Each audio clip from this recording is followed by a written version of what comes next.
Good morning. Today, 8 September 2025, Monday. Wisdom of word of God morning ડિવોશનમાં આપ સર્વનો આવકાર કરવામાં આવે છે અને પ્રેમી સલામ પાઠવવામાં આવે છે.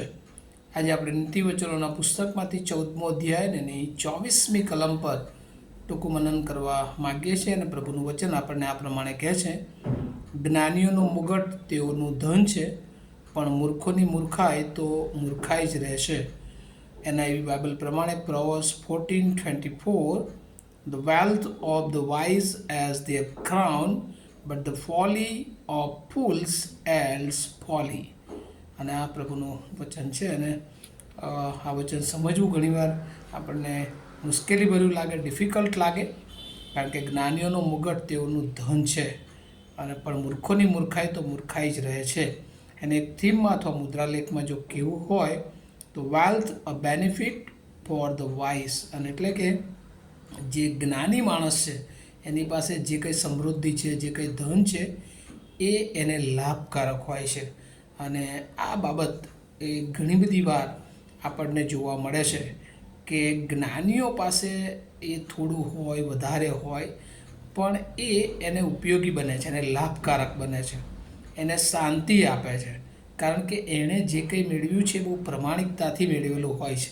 અને એટલા માટે ઈશ્વર એ જે કંઈ એની પાસે હોય છે એનાથી એના જીવનને લાભદાયક એ બનતું હોય છે. અને ઘણી બધી વાર આપણે જોઈએ છે કે જ્ઞાની પાસે ઓછું હોય પણ તેમ છતાં એના જીવન એ સંતોષકારક રીતે એ આગળ વધતો જોવા આપણે મળીએ છીએ. બીજી તરફ મૂર્ખ માણસ કે જે અગાઉ આપણે જોયું હતું કે જે લોભિયાને જેવી વાત છે, જે લેઝીનેસમાં છે, જે રાતોરાત માલામાલ થઈ જવાની વાત છે, એટલે ગમે તેવા માર્ગો દ્વારા એ પોતાની ધન સંપત્તિ મેળવતો હોય છે. અને એવું જોઈએ છે કે ઘણી બધી વાર ઘણા એવા મૂર્ખ લોકો હોય છે કે એમની પાસે ઘણું બધું હોય પણ એમના જીવનમાં શાંતિ હોતી નથી અને અશાંત જીવન જીવતા હોય છે. એટલે એમની પાસે ઘણું બધું હોય પણ તેમ છતાં એ નકામું બની જતું હોય છે. ગીતશાસ્ત્ર એનો 49મો અધ્યાયની 10મી કલમમાં જોઈએ તો ત્યાં લખવામાં આવ્યું છે કે મૂર્ખ એ પારકાઓને માટે પોતાનું ધન મૂકીને જાય છે. બહુ બધું ભેગું તો કરે છે પણ એ પોતાના ઉપયોગમાં એ લઈ શકતો નથી, કારણ કે એ માને છે કે અમે સદાય એ ટકી રહીશું, પણ જાણે કે તે પળવારમાં નાશ થઈ જાય છે. જેમ નાશવંત પશુ હોય છે એવી રીતે ઘણી બધી વાર તે અચાનક એ નાશ પામી જાય છે. અને સભા શિક્ષક 7મો અધ્યાય એની 11 અને 12મી કલમ પણ જો આપણે જોઈએ તો ત્યાં લખ્યું છે કે જ્ઞાનની પાસે અથવા જ્ઞાનીની પાસે ઉત્તમતામાં અને પોતાના માલિકનું જે રક્ષણ એ કરે છે. એટલે જે જ્ઞાની હોય છે એની પાસે જે જ્ઞાન હોય છે એ એના જ્ઞાનીનું રક્ષણ કરે છે. ત્યારે ઘણી બધી વાર એ જે મૂર્ખ પાસે જે ધન હોય છે એનો નાશ તરફ લઈ જાય છે. ઘણા બધા આપણે જોઈએ છે ક્રિમિનલ્સ કે જેઓ ઘણું બધું ભેગું કરે છે પણ એ કેવી રીતે ભેગું કર્યું છે એની પાછળના જે આપણે જોઈએ છે કે પ્રશ્નો ઊભા થાય છે અને પછી એમનો નાશ એ થતો જોવા મળે છે. લુકની સુવાર્તા એનો 12મો અધ્યાય અને એની 19થી 20મી કલમમાં એક બીજું ધનવાન માણસનું પણ ઉદાહરણ આપવામાં આવ્યું છે.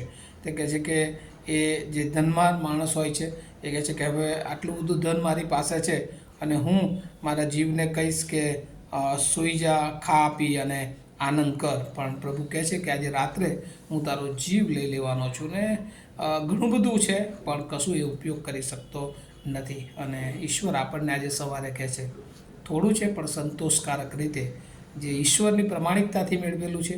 અને એટલે અહીંયા આ જ્ઞાનીઓનો મુગટ તેઓનું ધન છે. જ્ઞાની માણસ છે એની પાસે જે કંઈ થોડું ઘણું છે અથવા વધારે છે પણ એને પોતાને ઉપયોગી આવે છે, અને એટલે wealth benefit for the wise. પણ જ્યારે મૂર્ખ માણસ છે એના જીવનને એ જાણે કે એ મૂર્ખાઈમાં જ આગળ રહેતો હોય છે.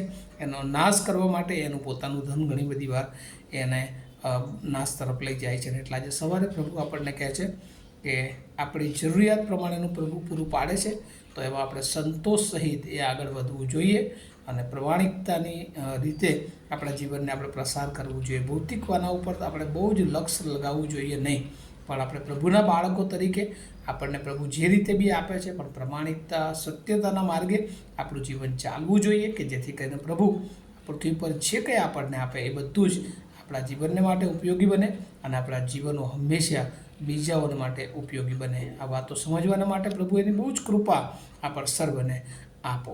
પ્રાર્થના કરીએ. અમારા જીવંત અને દયાળુ ઈશ્વર, આભાર માનીએ છીએ. ઘણી બધી વાર પ્રભુ આ પૃથ્વીના આકર્ષણમાં અમે પણ ગમે તે માર્ગે ગમે તે બધું મેળવી લેવાને પ્રયત્ન કરતા હોય છે, પણ એ બધી બાબતો મેળવ્યા પછી એ ઘણી બધી વાર એ બધું જ મેળવેલું ધન સંપત્તિ એ અમારા કામમાં આવતું નથી, અથવા તો અમને આનંદ આપતું નથી, અમને શાંતિ આપતું નથી. ત્યારે પ્રભુ, તમે અમને યોગ્ય માર્ગ બતાવ્યો છે આજે, કે અમે જે કંઈ મહેનત કરીએ પ્રમાણિકતાથી જે કંઈ મેળવીએ, કારણ કે એ જ્ઞાનથી મેળવેલું જે કંઈ છે એ અમને હંમેશા પ્રભુ તમારી સમક્ષતામાં રાખે છે. અને ઘણી બધી વાર એ મૂર્ખાઈથી દુષ્ટ માર્ગોથી મેળવેલું એ અમારા જીવનને નાશ તરફ પણ લઈ જાય છે. ત્યારે પ્રભુ, આ માર્ગ તમે અમને જે સૂચવ્યો છે એ પ્રમાણે પ્રમાણિકતાના માર્ગે, તમારી બીક રાખવાના માર્ગે આગળ વધીએ, અને આ પૃથ્વી પર અમારી બધી જરૂરિયાતો યહોવા ઈરે બનીને તમે પૂરો પાડનાર છે એ વિશ્વાસ સાથે અમે આગળ વધીએ, એવી પ્રાર્થના અમારા ધન્ય તારનાર પ્રભુ ઈશ્વરના નામમાં માગીએ છીએ. માટે સાંભળો અને તેનો સ્વીકાર કરો. Amen. Have a nice day to all of you. Thank you.